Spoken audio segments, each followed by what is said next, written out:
Welcome to intellectuals Avenue. आज हम PV शैली की एक सोनेट को पढ़ेंगे जिसका टाइटल है ओज़ीमैंडियस।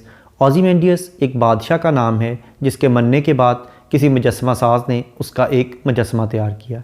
अब उस मुजस्समे के बारे में पोइट को किसी शख्स ने बताया। वो क्या बातें बताई वो पोइट ने हमारे साथ इस पोइम में डिस्कस की हैं।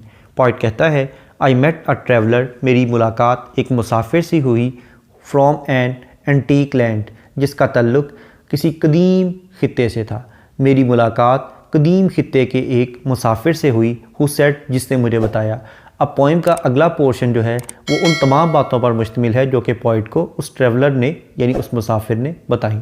उस मुसाफिर ने पोइट को बताया कि टू वास्ट, दो वसी, एंड ट्रंकलेस, और बग़ैर धड़ के। ट्रंक का मतलब होता है धड़ यानी टांगों से ऊपर वाला हिस्सा, और ट्रंकलेस धड़ के बगैर, लेग्स टांगें, ऑफ स्टोन पत्थर की, यानी दो वसी पत्थर की बग़ैर धड़ के टांगें स्टैंड खड़ी थी इन द डेज़र्ट, सहरा में।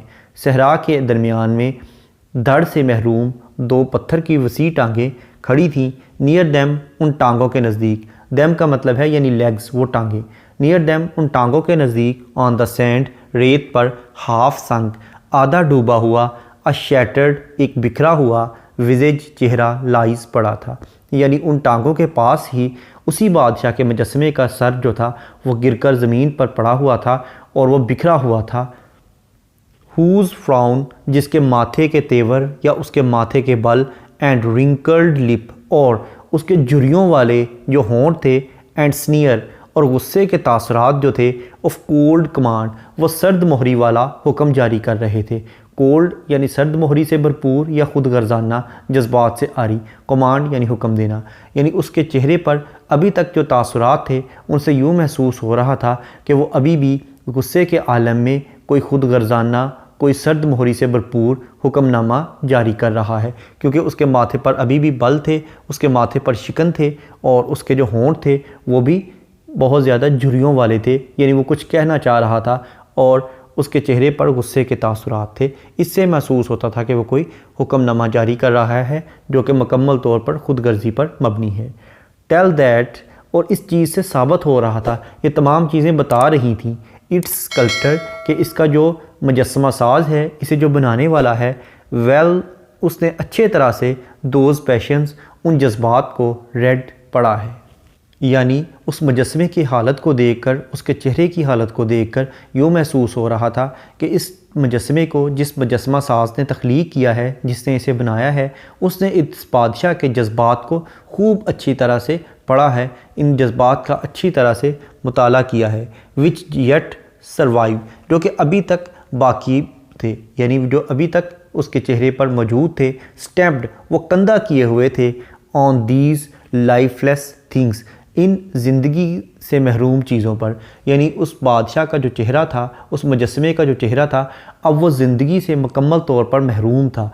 ज़िंदगी से महरूम होने के बावजूद वो तमाम जज्बात उसके चेहरे पर कंधा किए हुए थे, इसलिए महसूस हो रहा था कि अभी तक वो जज्बात उसके चेहरे पर ज़िंदा हैं और उस मुजस्समा साज ने उन जज्बात का अच्छी तरह से मुताला किया होगा। द हैंड मॉक देम, उन हाथों ने उसका मजाक उड़ाया होगा। And the heart that fade, और वो दिल जो कि गुरूर और जज्बात से मुकम्मल तौर पर भरपूर था। एंड ऑन द पेडिस्टल, और उसके कदमों के नज़दीक। दीज वर्ड्स अपीयर, ये अल्फाज नमूदार हो रहे थे, यानी उस मुजस्समे के कदमों के पास एक कतबा लगा हुआ था जहाँ ये अल्फाज कंधा किए हुए थे, लिखे हुए थे। अब वो अल्फाज क्या थे, वो डायरेक्ट उन्हीं अल्फाज का जिक्र करता है। माई नेम इज़ ओज़ीमैंडियस, मेरा नाम ओज़ीमैंडियस है।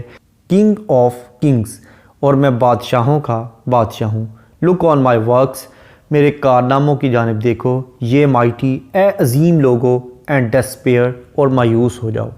मायूस इसलिए हो जाओ क्योंकि मैं इतना अजीम बादशाह था, मैं किंग ऑफ किंग्स था, लेकिन इसके बावजूद आज मेरा मुजस्समा मेरे कदमों के भी नीचे पड़ा है और वो रेत पे धंसा हुआ है, इसके लिए मैं कुछ नहीं कर सका। तो ए लोगो, तुम जितने भी अजीम हो जाओ, आखिरकार अंजाम तुम्हारा भी यही है, तुमने भी कब्र में ही जाना है और तुम्हारी भी यही हालत होगी।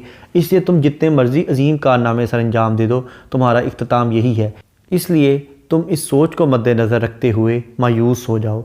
नथिंग बिसाइड रिमेन, और इस मेरे नज़दीक कुछ भी बाकी नहीं रहा। तमाम चीज़ें ख़त्म हो गई हैं। राउंड द डिके, इस डिके का मतलब है मुकम्मल तौर पर गल सड़ जाना, तबाह हो जाना। इस तबाही के इर्द गिर्द of that colossal rack, colossal का मतलब है बहुत बड़ी, रैक तबाही। इस बहुत बड़ी वसीओ अरीज़ तबाही के इर्द गिर्द और इस बहुत बड़े गल सड़ जाने के अमल के इर्द गिर्द अब कुछ भी तो बाकी नहीं रहा। बाउंडलेस एंड बेयर, यानी बेहदो हिसाब, बाउंडलेस यानी जिसकी कोई हद ना हो, एंड बेयर, और बेयर का मतलब है यानी उरियां होना, विदाउट ड्रेस होना, यानी ताहद नज़र, ताहद निगाह और वाज़े तौर पर। द लोन तन्हाई है, एंड लेवल और हमवार, सैंड्स रेत है, स्ट्रेच फार अवे जो कि दूर तक फैली हुई है। यानी वो मुजस्समा कहता है कि मेरा नाम ओज़ीमेंडियस है और मैं बादशाहों का बादशाह था, लेकिन मेरे कारनामों को देखो और ए अजीम लोगों तुम मायूस हो जाओ, क्योंकि मेरी तबाही और मेरे गल सड़ जाने के अमल के इर्द गिर्द और मेरी इस बड़ी तबाही के इर्द गिर्द अगर तुम देखते हो तो तुम्हें दूर दराज तक इस वसीओ अरीज़ और उरियां किस्म की रेत के अलावा और कुछ भी दिखाई नहीं देगा। और वो जो रेत है वो भी लेवल है, यानी बिल्कुल स्मूथ है, हमवार है। इसका मतलब है कि इस रेत के ऊपर किसी के फुटप्रिंट्स नहीं हैं, यानी कोई भी मुझे देखने नहीं आता। एक वक्त था जब मैं तख्त पर बैठता था तो बहुत से लोग मेरे आगे सर झुकाते थे, लेकिन आज मेरे मुजस्समे को देखने के लिए और इवन मेरे मुजस्समे की हालत को दुरुस्त करने के लिए कोई नहीं आया।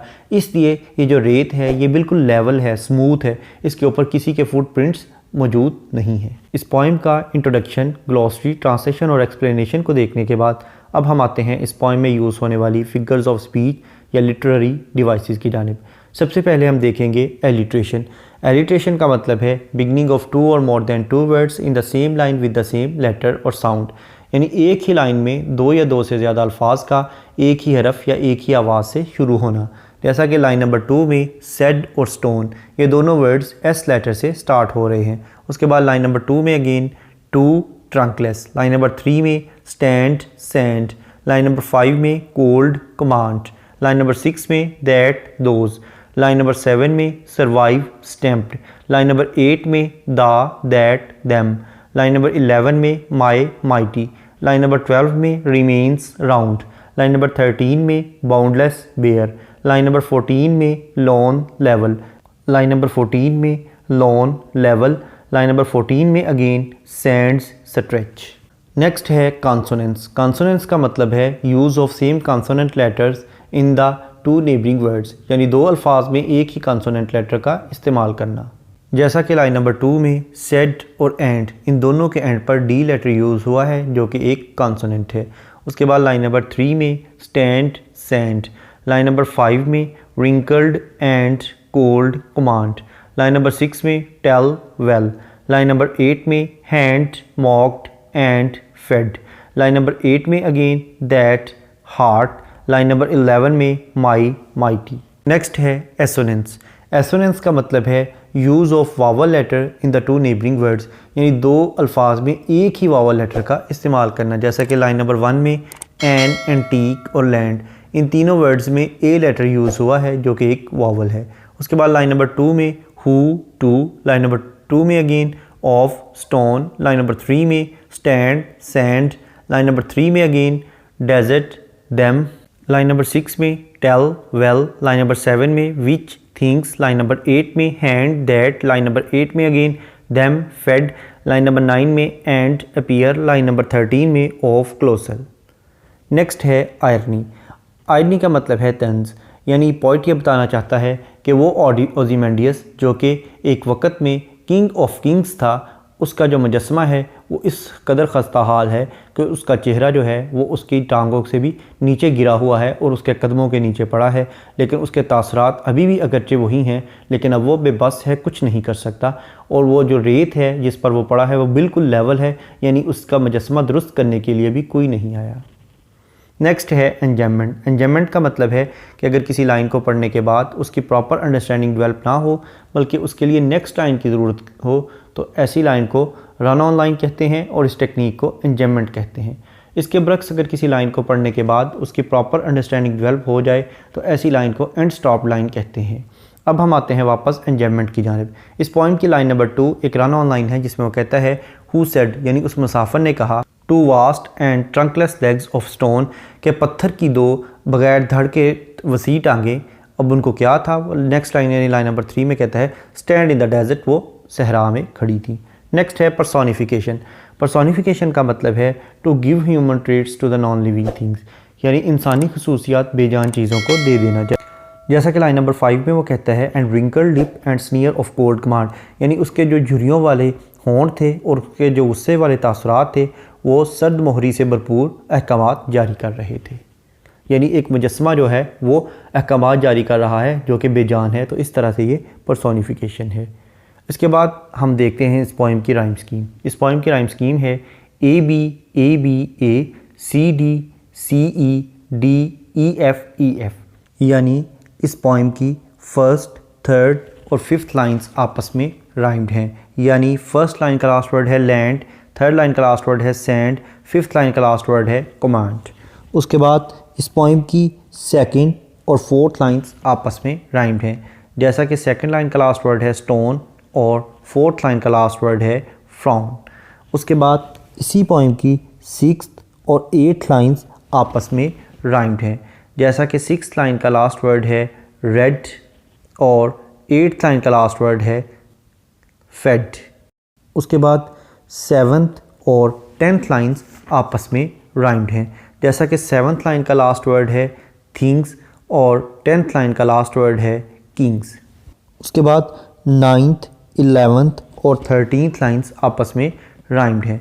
जैसा कि 9th लाइन का लास्ट वर्ड है अपीयर, 11th लाइन का लास्ट वर्ड है डिस्पेयर और 13th लाइन का लास्ट वर्ड है बेयर। उसके बाद 12th और 14th लाइंस आपस में राइम्ड हैं। जैसा कि 12th लाइन का लास्ट वर्ड है डिके और 14th लाइन का लास्ट वर्ड है away. Thank you for attending this lecture.